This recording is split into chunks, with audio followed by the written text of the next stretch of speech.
de l'Atlantique, une capitale chargée d'histoire s'est réveillée depuis plus de 20 ans. Rabat.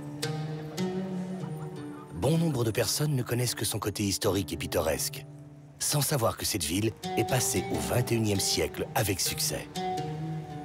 Nous vous proposons donc de découvrir ces deux facettes de la ville, en commençant, l'histoire oblige, par son patrimoine. Son emblème, la tour Hassan. Elle fut construite sur le même méridien et dans le même style que la Giralda de Séville en Espagne ou la Koutoubia de Marrakech. Les travaux de cette ancienne mosquée inachevée ont débuté en 1197 sous l'impulsion du calife almohave Yacoub el-Mansour qui voulait ériger la plus grande mosquée du monde musulman. Après son décès, ses successeurs n'achèvent pas ce projet. En 1755, le tremblement de terre qui ravagea Lisbonne fit tomber les 312 colonnades déjà construites. Face à la tour, le mausolée Mohamed V. Il a été construit entre 1962 et 1970. À l'occasion du 20e anniversaire de son accession au trône, le roi Mohamed VI a reçu le pape François sur cette esplanade. Ils se sont recueillis dans le mausolée, voulant ainsi renforcer l'amitié qui lie le Vatican au Royaume du Maroc.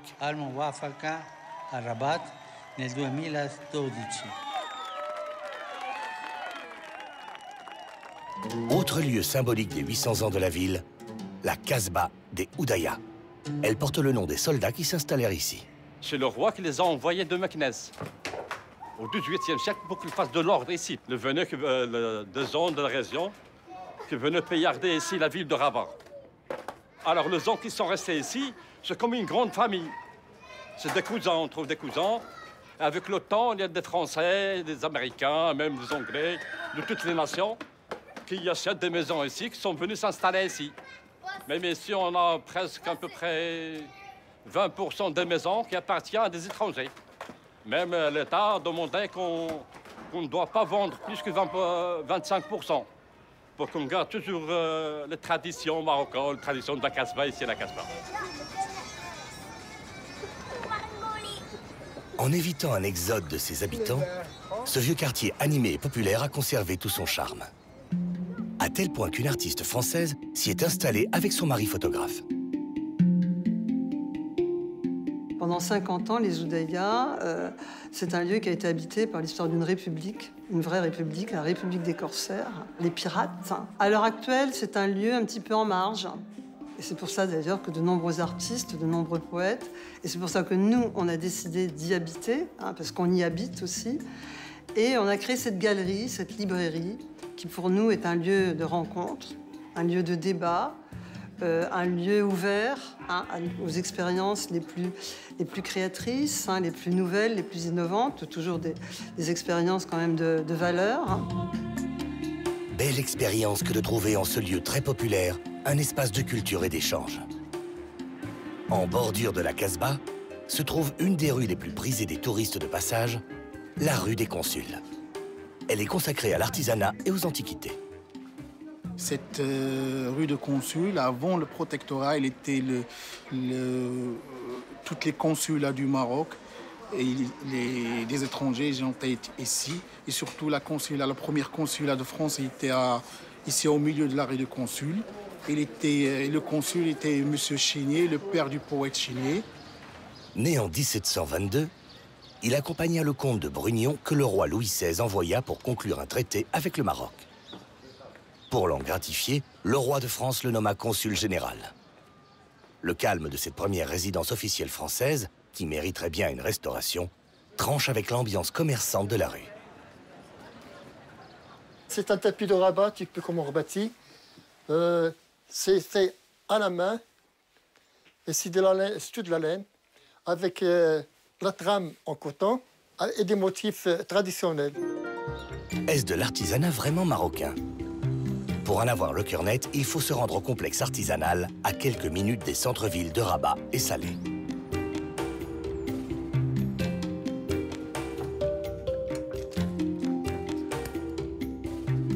Depuis 20 ans de règne de Sa Majesté le roi Mohamed VI, on a constaté une grande évolution de l'artisanat marocain. On a pratiquement 60 centres de formation professionnelle pour les jeunes et bien entendu, le renforcement de la promotion de l'artisanat sur le marché national et le marché international et le renforcement des infrastructures pour les artisans pour qu'ils puissent travailler dans les meilleures conditions.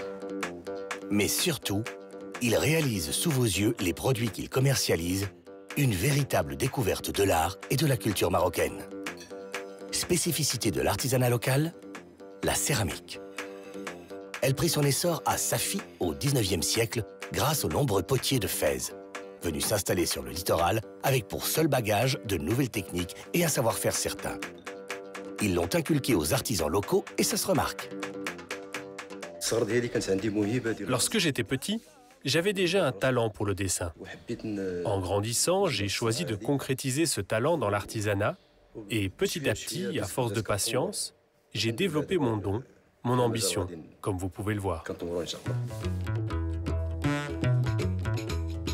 Ce centre artisanal de plusieurs hectares marie à merveille la dextérité des artisans et le sens de l'accueil marocain. Je suis le seul qui fait avec la peau. J'arrivais de faire... Je prends la peau, que la peau de roseau pour faire la lampe, parce que la peau est transparente, ça passe la lumière. La lumière, on peut les réécrire, on peut... Tu peux même les laisser allumer, tu dors, parce que ça ne gêne pas dans la tête, ça pique pas. Il a plus de 75 ans et 70 ans d'exercice de son métier. Mais quel est ce secret qui le fait encore travailler? Le bonheur. J'aime beaucoup travailler parce que quand je travaille, je prends ma santé bien et je suis très à l'aise. Quand je suis malade, je viens travailler et c'est bien. Ça porte l'argent, j'achète les beaux fruits, c'est très bien. Je me guéris avec les fruits, c'est pas avec les médicaments parce que j'ai tout ce qu'il faut. Alhamdoulilah, c'est bien. Découvrons une autre facette plus méconnue de cette capitale, sa modernité. Elle n'a rien à envier à certaines villes européennes. Place tout d'abord à la culture que le roi Mohamed VI souhaite mettre en avant grâce au musée Mohamed VI d'art moderne et contemporain. Inauguré en 2014, il a pour vocation de préserver et de diffuser le patrimoine artistique et d'encourager la créativité des artistes marocains. Le musée est fait pour partager la beauté. Quand vous sortez de ce musée, vous sortez un homme différent. Et je veux que ces jeunes qui viennent des quartiers populaires, comme moi je viens, c'est de leur donner de l'espoir. L'espoir, c'est dans ce musée, c'est dans la culture. C'est cette culture qui sauvera le monde. Et j'en suis convaincu. Ce musée d'art moderne s'inscrit dans un projet plus large avec la réalisation de la Bibliothèque nationale et du Grand Théâtre. Cette œuvre de l'architecte irako-britannique Zaha Hadid, hélas décédé, est en cours de construction et comportera notamment un auditorium de 1800 places ainsi qu'un amphithéâtre de 7000 places, faisant alors de Rabat une ville artistique et culturelle par excellence. Ces grands travaux, pour placer la ville en bonne place des destinations touristiques, ne se limitent pas aux bâtiments, mais aussi aux infrastructures de transport de toutes sortes. La gare de Rabat Agdal, conçue par l'architecte marocain Youssef Melehi, accueille les premiers trains à grande vitesse du continent africain. Elle relie ainsi les deux villes économiques les plus importantes du pays, Casablanca et Tanger, à la capitale. Sa structure a été pensée suivant des concepts de transparence, de flexibilité et de sobriété dans toutes les formes, tout en introduisant des motifs d'inspiration artisanale au niveau des claustras. Mais si le train est un bon moyen de se déplacer, la ville n'en oublie pas aussi son côté maritime. La marina du Bourgreg et ses 240 anneaux a été ouverte en 2008. Nous recevons à peu près 200 à 220 pavillons étrangers par an. Et nous avons 85 bateaux marocains en permanence. Et nous avons la chance de recevoir des équipes prestigieuses ici, comme bientôt nous allons recevoir Oxford et Cambridge, qui vont faire leurs courses ici. Pour relier les deux rives de la vallée du Bourgreg et lier ainsi les cités de Rabat et Salé au même destin, deux ponts ont été construits. Le pont Mohamed VI, long de 680 mètres sur l'autoroute qui contourne les deux villes, et surplombant la marina et longeant la tour Hassan, le pont Hassan II. La cadence des tramways qui l'empruntent ne manque pas de surprendre.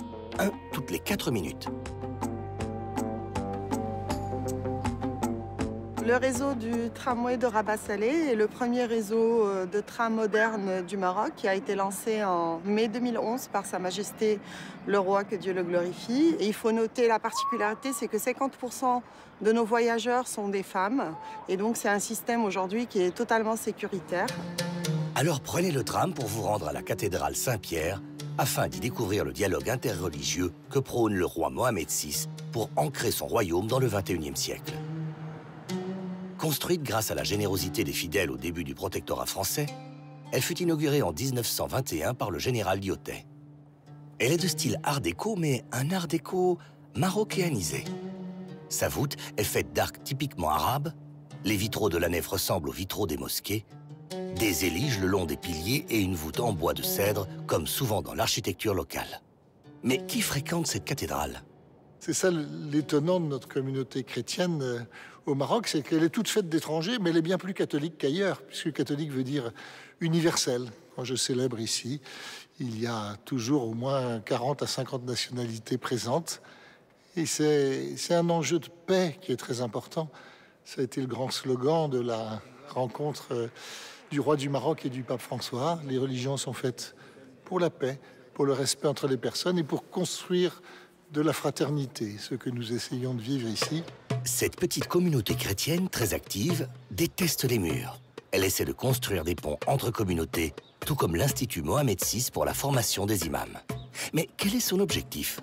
On forme des imams en provenance de différents pays où cohabitent les musulmans et les non-musulmans.